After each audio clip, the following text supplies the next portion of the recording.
Doctor साहब भाई ये बताएं, आपका पीएचडी का एरिया ऑफ स्टडी भी पोठवार, इस्लामाबाद और ये कश्मीर है। तो मैंने जैसे अर्ज़ किया, नेचुरल रूट्स जो नेचर के जब आप बदलेंगे डिज़ास्टर तो आएगा। तो आपकी रिसर्च मैं देख रहा था उसमें जो फॉल्ट लाइन की भी प्रिडिक्शन थी और भी बहुत सारी सच साबित हुई। ज़रा हमारे नाजरीन को बताइए कि ये रीजन किस हद तक मुतासर हुआ है और आगे जो है वो इससे निमटने के लिए हमें क्या करना चाहिए।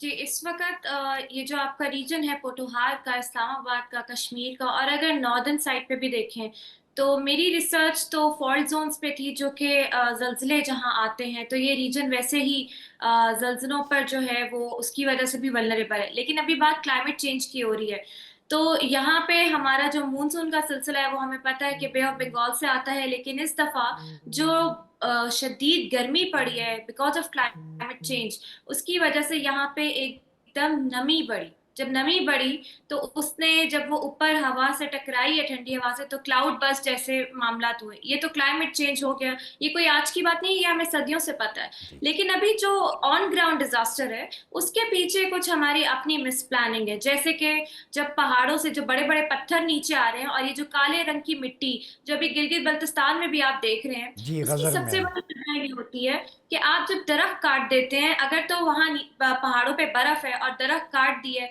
और शदीद गर्मी पड़ती है नमी वाली, तो वो बर्फ अचानक पिघलना शुरू हो जाती है, उसके नीचे वाली मिट्टी काली होती है, इसलिए वो ऊपर से नीचे आ रही है। फिर जहां बर्फ नहीं है वहां से बड़े बड़े पत्थर नीचे इसलिए आते हैं कि एक तो पहाड़ों पे थोड़ा क्रशिंग वगैरह का मामला होता है। जाहिर है मार्बल है, हमारा मिनरल है इंपॉर्टेंट, हम पहाड़ों पे क्रशिंग करते हैं, लेकिन वो चेक इन बैलेंस नहीं है। फिर जब आप दरख्त भी नहीं छोड़ते तो वो बड़े बड़े पत्थर जो क्रशिंग से इधर उधर हुए होते हैं, और ये सिज्मिकली एक्टिव जोन है, हल्की सी भी वो टेक्टोनिक एक्टिविटी या जलजिला जिसे कहते हैं आप आता है, तो पत्थर अपनी जगह से हिल जाते हैं, और वो दरख्त ना होने की वजह से, बैरियर ना होने की वजह से अचानक नीचे आ जाते हैं। तो ये पूरे खत्ते में इस वक्त ये जो ये वाली तबाही है वो इसलिए। फिर शहरों में तबाही क्यों है? हाँ, ये जो दरिया है, अब अगर मैं पोठोहार में खास तौर पे दरियाए जी। समा, दरियाए कुरंग, इनकी बात करूं, ये प्री हिस्टोरिक दरिया या लई, यानी कि ये बहुत सालों सदियों से ये दरिया बह रहे थे, और ये भी फॉल्ट जोन के ऊपर है। ये पोठोहार कितना ही सारा नदियों और दरियाओं से पे बेस करता है।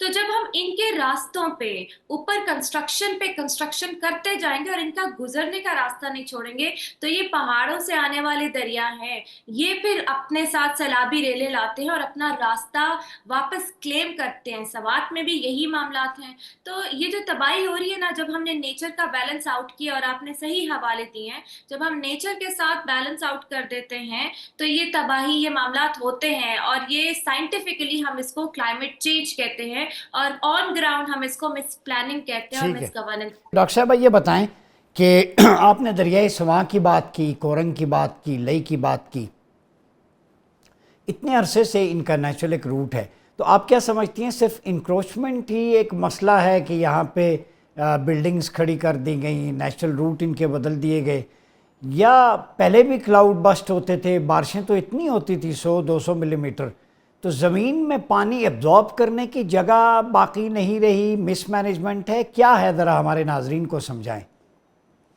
देखिए, जो दरियाए समा है ना, बेसिकली वो मेन रिवर आप कह दें, मेन दरिया है। ये कुरंग और लई इसकी शाखें हैं। कुरंग और लई जो है वो भी मारगला की पहाड़ियों से उतरता है, और समा भी जो है ये मरी हिल से शुरू होता है। तो ये कहीं ना कहीं जाके पिंडी के रास्ते में लई गिरता है समा में, और कुरंग जो है वो रावल डैम के जरिए समा में कनेक्ट होता है। यानी अब आप सोचें कि जब रावल डैम के स्पिलवेज खोले जाते हैं तो दरियाए सवां के भी लेवल जो है वो बढ़ जाता है। अब ये जो लई है, ये मेन फ्लड प्लेन थी पिंडी और इसके आसपास के इलाकों की। यानी कि इसके रास्ते से जो मेजर पहाड़ों से जो सैलाबी रेले आते हैं वो लई के जरिए गुजर के समा में एंटर होते थे।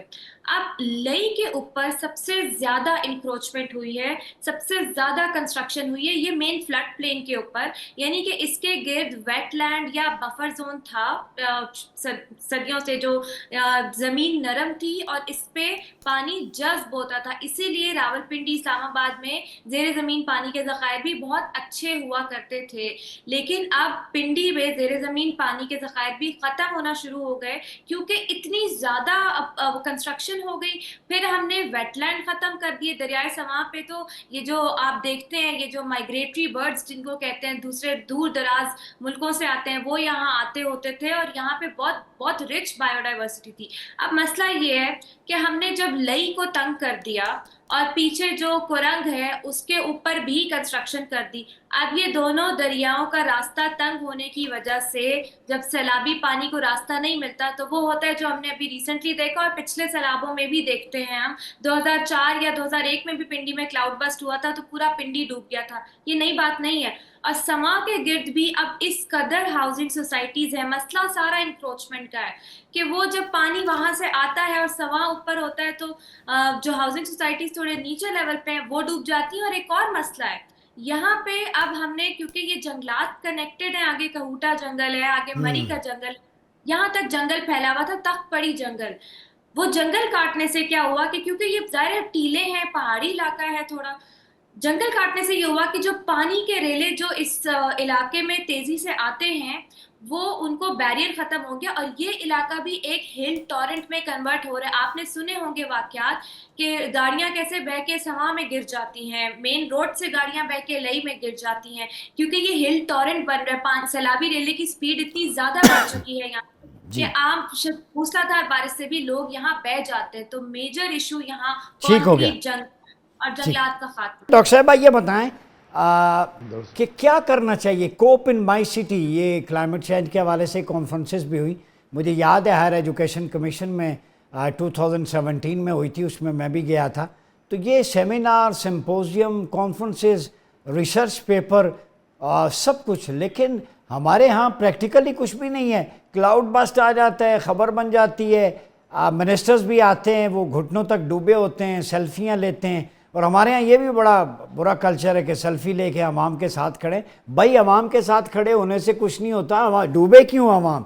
जैसे बैरिस्टर साहब ने कहा स्टेटस को, तो अवाम कहीं पे भी नहीं है। तो आप कुछ कंक्रीट ऐसी सजेशंस दें कि ये क्लाउड बस्ट, कुदरती आफात, इससे निमटने के लिए जो हमने जो कुछ गलत किया है उसको सही कैसे किया जाए।